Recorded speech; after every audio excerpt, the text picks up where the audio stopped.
गरुडगमन तव चरणकमलमिह मनसि लसतु मम नित्यम्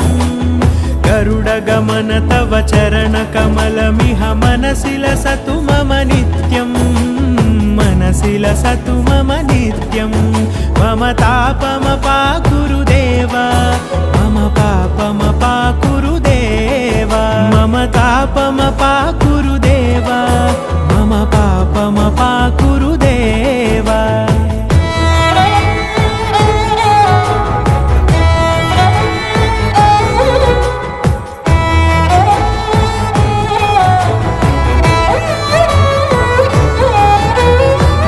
जनयन विधि नमुचिहरण मुख विबुध विनुत पद पद्मा